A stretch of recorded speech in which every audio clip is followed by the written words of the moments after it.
السلام علیکم ورحمۃ اللہ وبرکاتہ۔ عالم برزخ کے کچھ واقعات آج آپ سے شیئر کرتے ہیں تاریخ ابن عساکر سے، جو تاریخ دمشق کے نام سے بھی مشہور ہے، اور اس میں متعدد علمی، روحانی اور تاریخی روایات ملتی ہیں، اور عالم برزخ کے حوالے سے بھی اس کتاب میں بہت سارے واقعات موجود ہیں جو مختلف صحابہ، تابعین، اولیاء کرام اور شہداء سے منسوب ہیں۔ اس میں سے چند واقعات میں آج آپ کے ساتھ شیئر کرنا چاہتا ہوں۔ پہلا واقعہ، ابن عساکر بعض روایات میں یہ ذکر کرتے ہیں کہ شہداء کی جو روحیں ہیں وہ جنت میں آزاد گھومتی ہیں، اور ایک روایت کے مطابق آپ بیان کرتے ہیں کہ شہداء کی روحیں سبز پرندوں میں تبدیل ہو جاتی ہیں جو جنت کے درختوں میں بسیرا کرتی ہیں، وہاں سے کھاتی اور پیتی ہیں اور اللہ کے قرب میں رہتی۔ تو یہ واقعہ اس بات کی دلیل ہے کہ شہداء کو برزخ میں خصوصی نعمتیں دی جاتی ہیں اور وہ اللہ کے ہاں عزت اور مقام پاتے ہیں۔ پھر ابن عساکر حضرت عمر بن عبد العزیز رحمۃ اللہ علیہ کے بھی خواب کو بیان فرماتے ہیں، جس میں وہ ایک متوفی شخص کو دیکھتے ہیں، ایسے شخص کو دیکھتے ہیں جو فوت ہو چکا ہے، جس کا انتقال ہو گیا ہے، اور اس سے عالم برزخ کے بارے میں سوال کرتے ہیں، اور وہ شخص یہ جواب دیتا ہے کہ ہم نے دنیا کو چھوڑ دیا، مگر ہم میں سے کچھ ایسے ہیں جو راحت میں ہیں اور کچھ ایسے ہیں جو عذاب میں مبتلا ہیں۔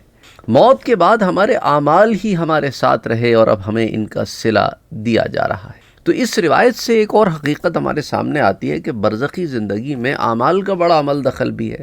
بعض وہ اعمال ہیں جو اپنے ساتھ ہم لے جاتے ہیں، اور بعض وہ اعمال ہیں جو ہمیں ہدیہ کیے جاتے ہیں، اور اگر ہدیہ کرنے والا کوئی نہ ہو تو پھر وہی اعمال رہ جاتے ہیں جو ساتھ لے کے آئے ہیں۔ اور ابن عساکر ایک اور واقعہ بیان کرتے ہیں، ایک شخص کا جو دنیا میں بہت زیادہ ظلم کیا کرتا تھا، اور اس کے مرنے کے بعد کسی نے اسے خواب میں دیکھا کہ وہ سخت عذاب میں مبتلا ہے۔ تو خواب دیکھنے والے نے اس سے پوچھا کہ تمہارے ساتھ کیا ہوا؟ اس نے جواب دیا، میں نے دنیا میں لوگوں پر ظلم کیا، ان کا حق مارا اور اللہ کے احکامات کی نافرمانی کی۔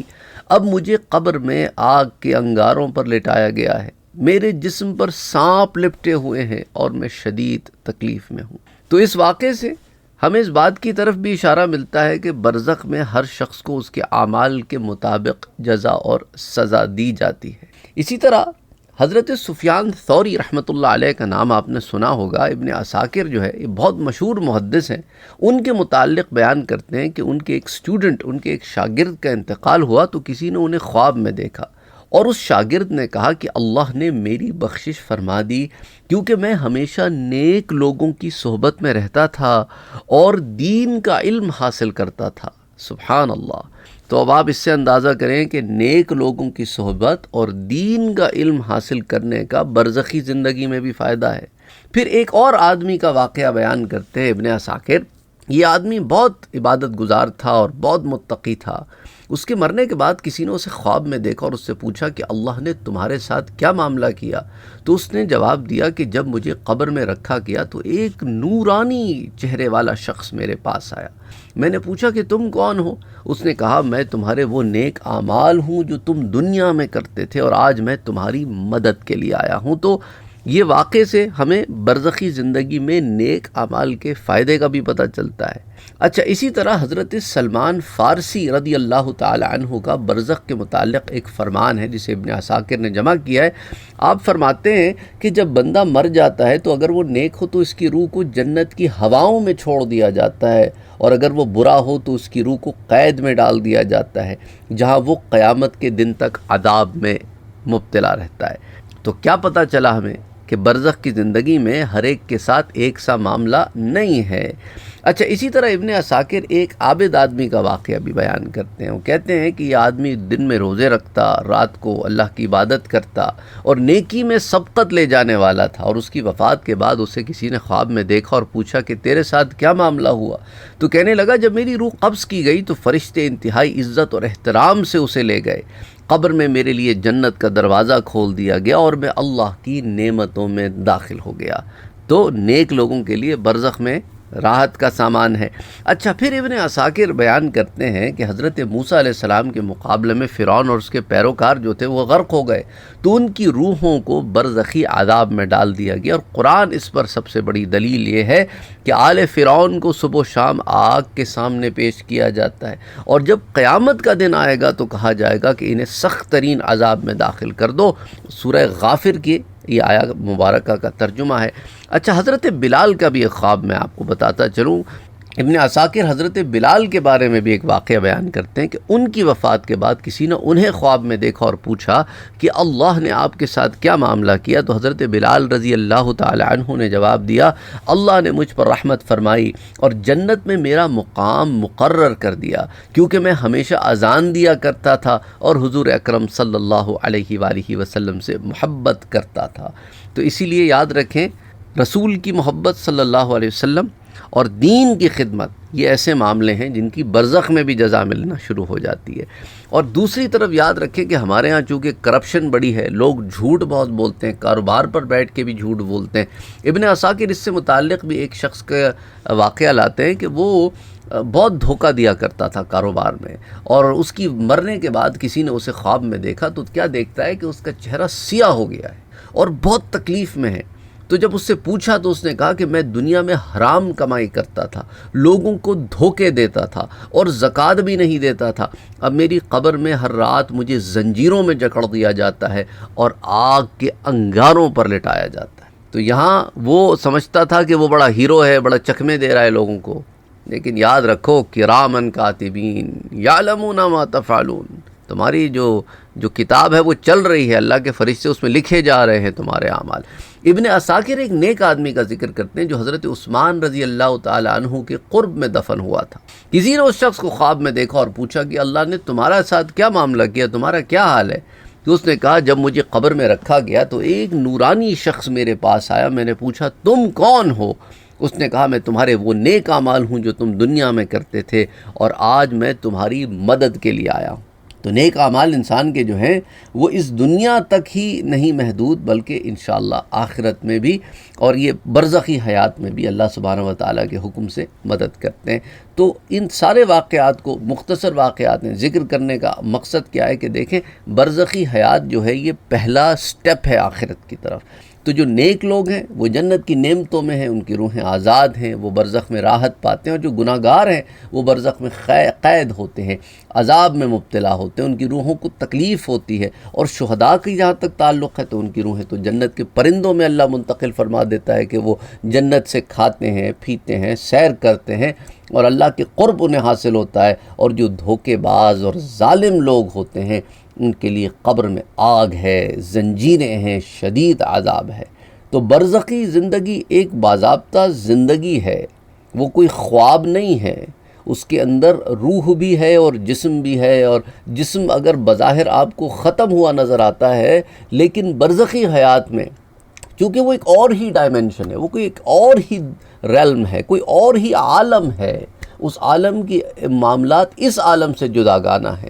اس عالم میں آپ ہر چیز کو میٹر فارم میں دیکھتے ہیں، مادی فارم میں دیکھتے ہیں، وہ مادیت میں ہو تو وہ ہمارے سامنے عیاں ہو جاتی ہے، کھل جاتی ہے، لیکن برزخی حیات اس کا میٹر ہی مختلف ہے، اس کی مادیت ہی مختلف ہے، اس لیے ہم اس عالم میں رہتے ہوئے اس عالم کو نہیں سمجھ سکتے۔ دیکھیں نا، ملٹیپل ڈائمنشنز تو اس عالم میں بھی ہیں۔ اب ہمارا سایہ ہے وہ 2 ڈائمنشن میں ہے، لیکن ہماری ذات 3 ڈائمنشن میں ہے۔ اسی طرح جنات اس دنیا میں رہتے ہیں، وہ ایک ڈائمنشن میں رہتے ہیں، جس ڈائمنشن سے وہ ہمیں دیکھتے ہیں۔ قرآن کہتا ہے وہ اور ان کا قبیلہ تمہیں دیکھتا ہے، تم انہیں نہیں دیکھ سکتے، لیکن وہ کبھی فارم چینج کر کے 3 ڈائمنشنل فارم میں ہمارے سامنے آ جاتے ہیں، کبھی سانپ کی صورت میں، کبھی جانور کی صورت میں، کبھی انسان کی صورت میں۔ جنات پر بڑی تفصیل سے ہم نے بات کی ہے، ان میں سے بعض جنات شیپ شفٹنگ کر سکتے ہیں کہ ایک فارم سے دوسرے فارم میں چلے جا سکتے ہیں۔ ابلیس دیکھیں نا، شیخ نجدی بن کے آیا ابو جہل کے سامنے، اور پھر دوسری دفعہ ابو جہل کے سامنے سراقہ بن مالک کی صورت میں آیا، تو شیپ شفٹنگ کی اس نے، ایک فارم سے دوسری فارم میں چلا گیا۔ اچھا، پھر اس کے بعد جو ہے اور پھر اپنے واپس پچھلی فارم میں چلا گیا، کسی کو نظر نہیں آتا۔